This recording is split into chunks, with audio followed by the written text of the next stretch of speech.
We believe that knowledge should be freely available. If you believe the same, please hit the subscribe button to encourage us in our endeavor to provide quality videos for free. Welcome to this Introductory NumPy tutorial for data science. A knowledge in the fundamentals in programming, preferably Python programming, is a prerequisite for this course. In this course, we will be using Anaconda IDE for demonstration purposes. Within Anaconda, you can use any software to program in Python. Python was introduced in 1991 and has made a huge impact in several industries. There are a few major libraries like NumPy, Pandas, Matplotlib, Scikit, Keras, etc. for data science in Python. However, these just depict the tip of the iceberg. For an efficient working, a data scientist has to rely on many other supplementary libraries too, such as SciPy, Seaborn, StatsModel, Plotly, etc. We will use Spider IDE for the purpose of demonstration in this tutorial. Let's start by NumPy object creation. So the calculations using NumPy are performed using n-dimensional array object. Most commonly, NumPy n-dimensional array is a matrix which takes 2 dimensions. So let's start with array creation.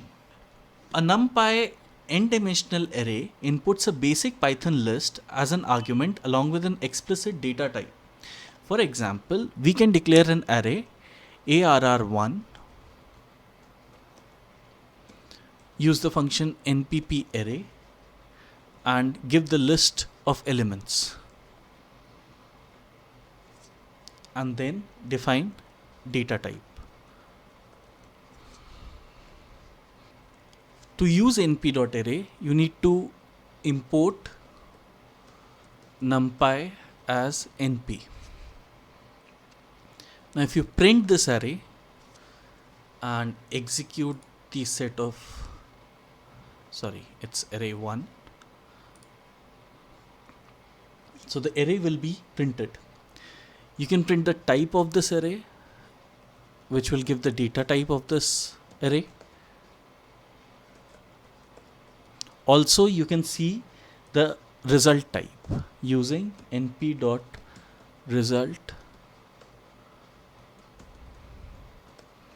type arr1. So if you execute these sets of statements, you will get the list which you stored as an array, the class numpy.n-dimensional array, and the data type of the result int 32. We can use arange to give uncertain number of values based on steps. So for instance, we create an array arr2 using np.arange. We have to first specify the start of the range which we want to store as an array. Then we need to give the stop value, which will be the end of the interval.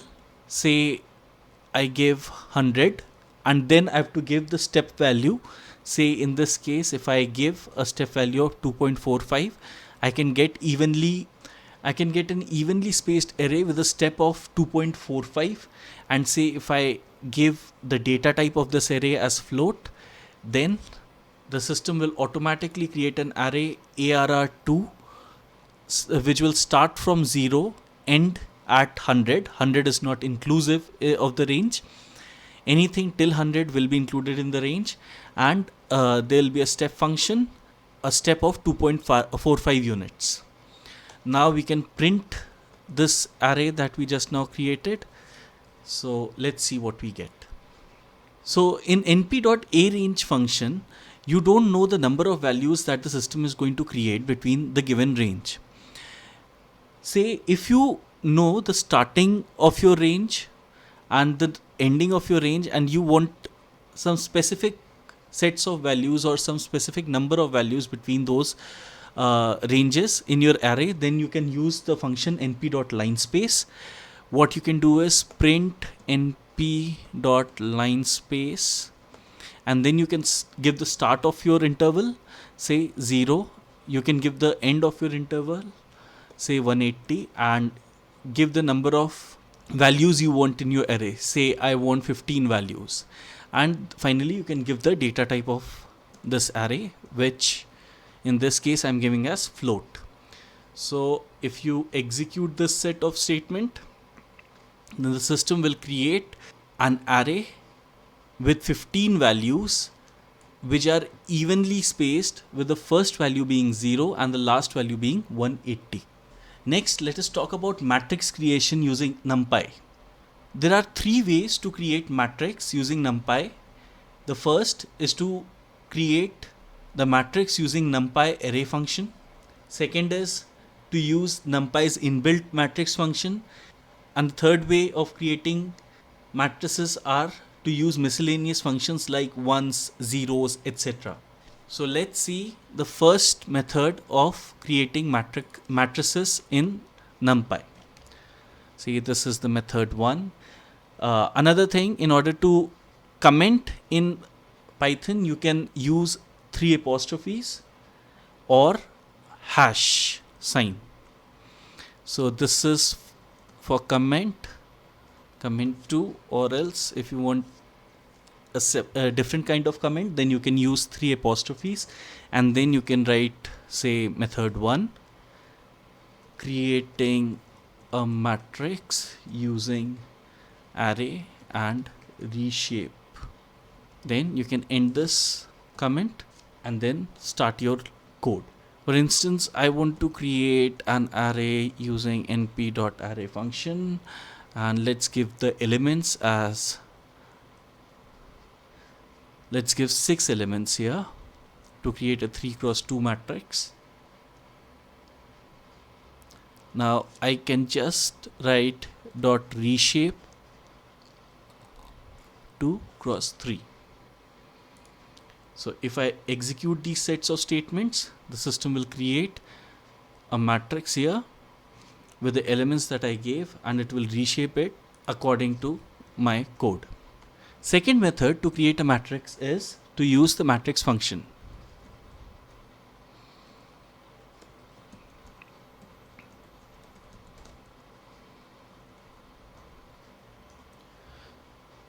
So we can create using matrix like this, np.matrix, and then we can specify the elements of each row, say 2, 3, and then give the elements of the second row, which will be, say, 4 and 5. Now I can execute this command. So we have error. Let's see why the error is there. Okay, so you need an extra set of square brackets here. So I have my matrix with the elements 2, 3, 4 and 5. Now the third method to create a matrix is to use miscellaneous functions.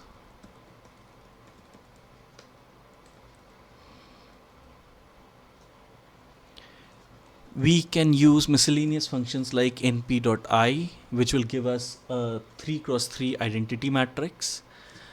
We can use np.ones, say 3 by 3, and I want the data type as float, and I can have print.np.zeros, say 4, 3. So there's an error here. Okay.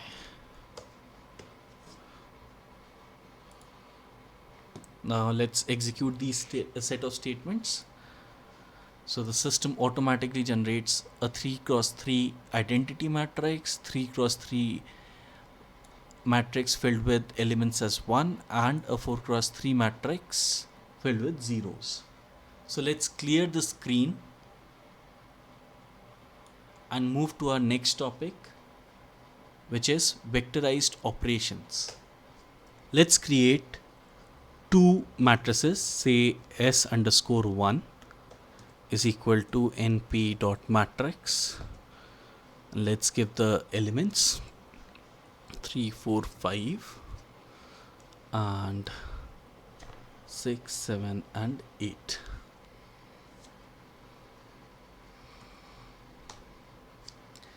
Let's create another matrix. S underscore 2 is equal to np dot matrix. Say 5, 6, 7. Okay, I missed a square bracket.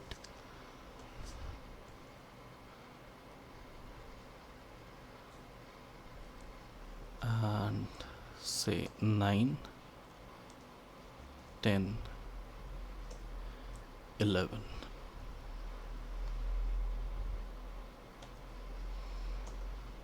Now we can perform a series of operations on these two matrices. For instance, print s underscore 2 plus s underscore 1 will give us the sum operation on these two matrices. Say if I print s underscore 2 minus s underscore 1, it will give the difference between these two matrices. So let's run these sets of statements.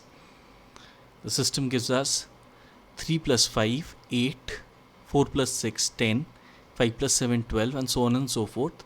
And here 5 minus 3, 9 minus 6, 2, 3, 2, 3, and so on and so forth. Now, we can also run logical operations on this. Say s2, print s2 less than say 7. So the system will check if the values, individual values or individual elements of this matrix is less than 7 and return accordingly. We can also use np.mean function to return the mean of a certain matrix. For instance, in this case, let's return the mean of s underscore 1 on axis equal to 1. So if I run this set of instruction, then it gives me 4 and 7. So if you notice, axis equal to 1 gives us values row wise. np.mean s underscore 1, axis equal to 2. Let's execute. Axis equal to 0. So axis equal to 0 gives you columnar output, columnar mean, and axis equal to 1 give you row wise mean. Similarly, there's another function called Kamsum, which gives you the cumulative sum of a row or a column based on the axis that you select. So for instance, if I say type in np.kamsum and I want this operation to be performed on s underscore 2 and axis equal to 0.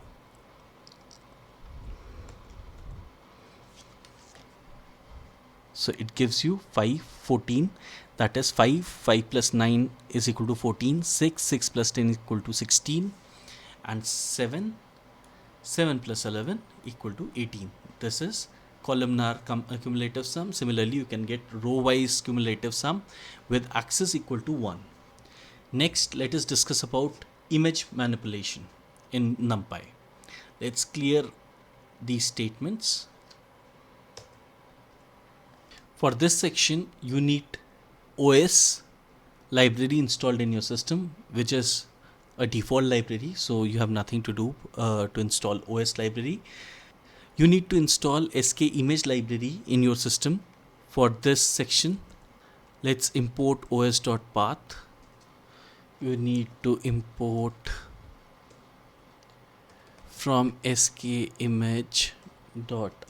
You need to import imread to read the images, and from skimage you need to import data underscore dir. This is the directory path of the library, so you can print this data underscore dir to see which directory is it pointing to. So it is pointing to D drive softwares lib site packages skimage data. So I'm into lib site packages skimage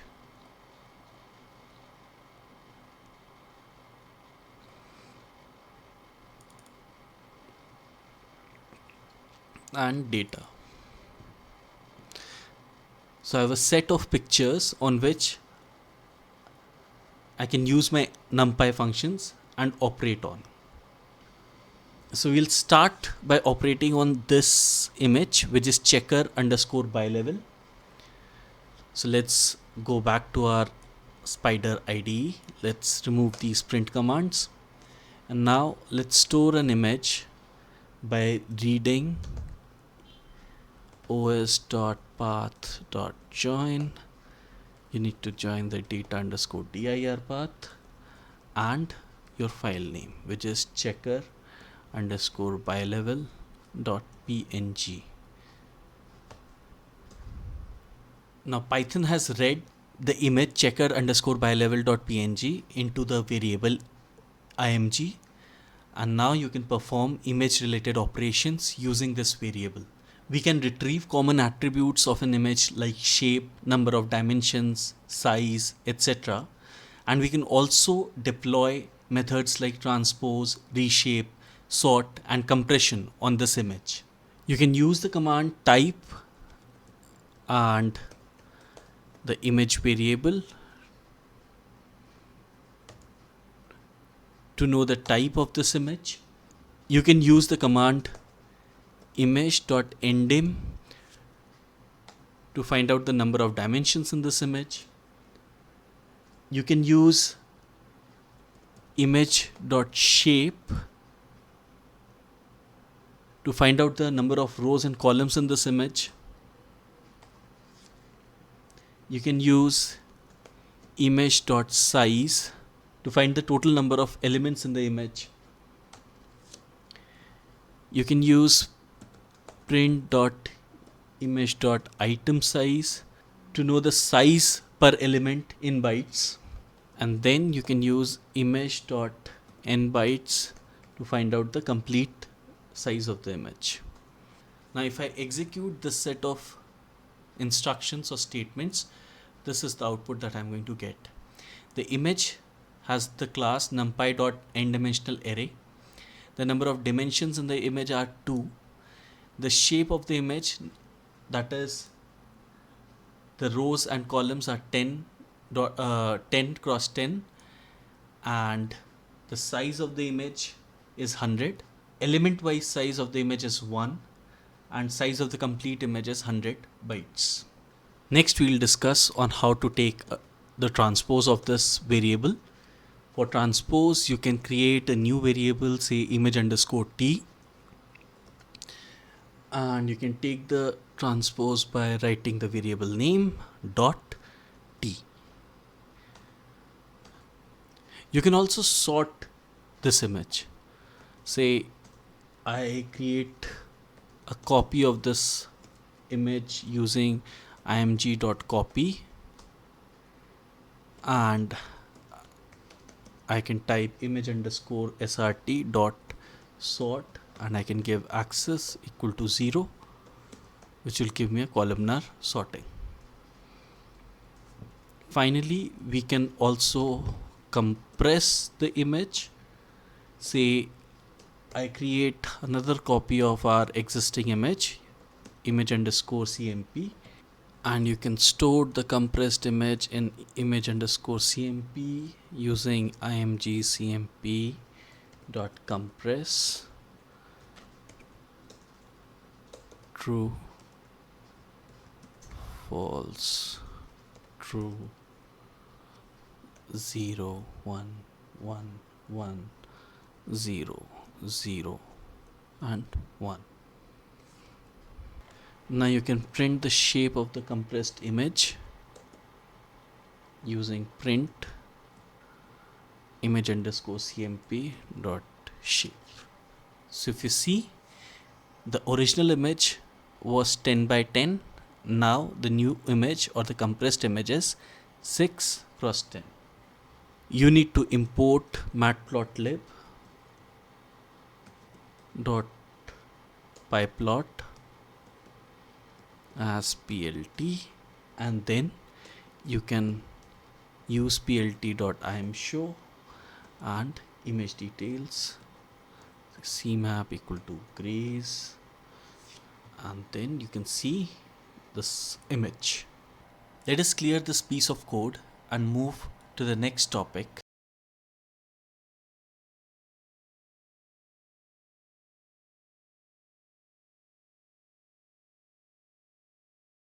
This image of an astronaut.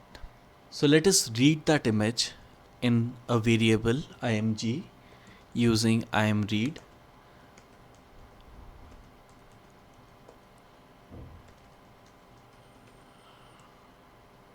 Astronaut.png. So if you see this image, plot.imshow.img.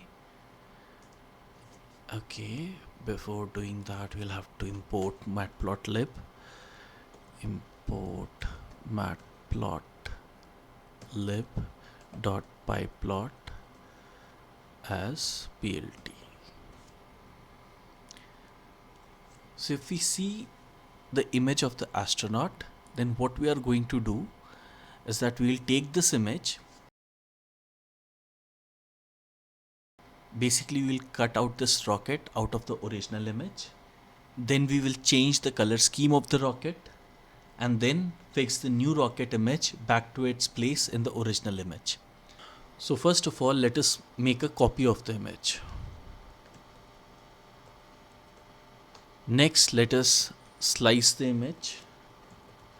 Image underscore slice is equal to image underscore slice, and then give the coordinates which you want to be sliced to 480. So now you can just see plot.imshow image underscore slice. So if I see the image, then we have successfully sliced the rocket out of the astronaut PNG. Next, let us work on the sliced part of this image. What we are going to do is that we are going to change the color of the sliced part and then refit this part into the original image. So for instance, image.slice that I want to work with. So let's work with the image slice and use np.greater than equal to function, and then we can segregate the areas of image B. np.less underscore equal image underscore slice 150. Let's equate this to 0. Now let's again plot the image slice. plt.imshow img underscore slice. If I execute these sets of instructions, then you can see. So what we have done in this image is that for the red component of the rocket, the values falling in the range of 100 and 150 have been equated to 0. And this is what we got after manipulating the image. Now let us fit it back to the original image. So we can simply write image 0 to 300, the part that we sliced from the original image. We'll just equate it to our image slice. Now if we see our new image, then it will be, our new image will have this picture instead of this picture. So let's see our image with the new rocket. Let's execute, and if you see that astronaut.png has the slice of the rocket that we just manipulated. Now a NumPy matrix can be reshaped using the reshape function. So next we'll discuss about shape manipulation, but before that let us clear this piece of code. So for the next section we'll be using this image.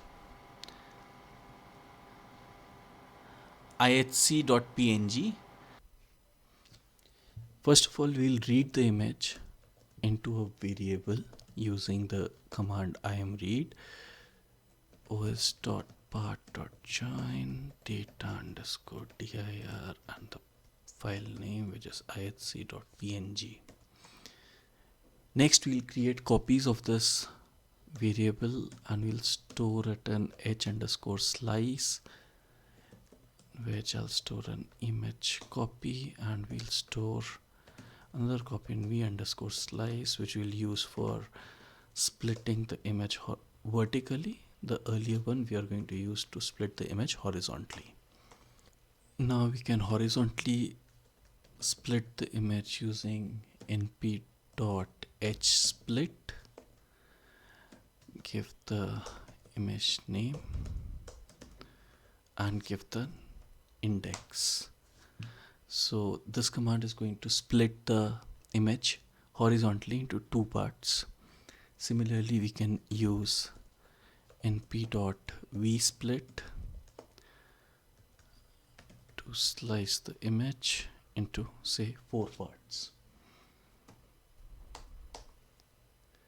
Now, to see individual parts of the split image, you can use plt.imshow, give the slice name and give the slice that you want to see.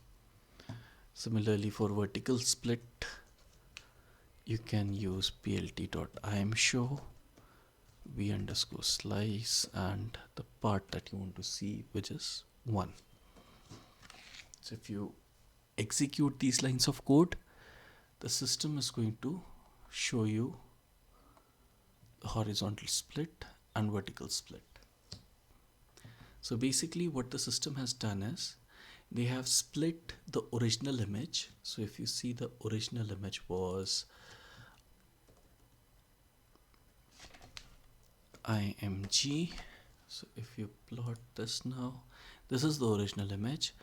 It has split it horizontally into 2 parts and vertically into 4 parts. So if you see, from 0 to 100, 125, it has created one split.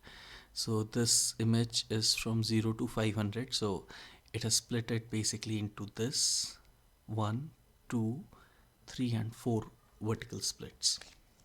So let's remove this piece of code and we can create a stack basically. Let's say I want to create a horizontal stack with the images that I have.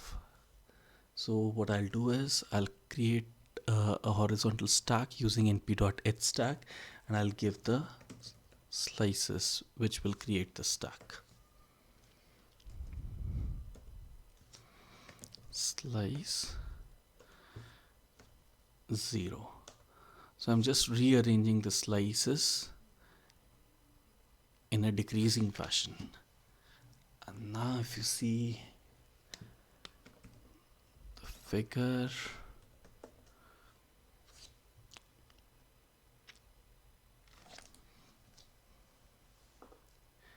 okay, so this figure is of size 432 into 288. Now you can plot this image basically using plt.imshow stack.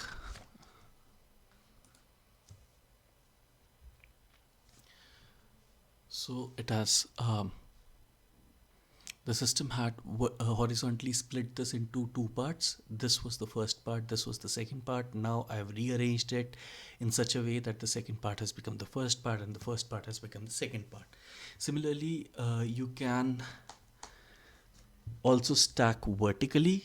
Say I create another variable called vstack in which I stack my images vertically.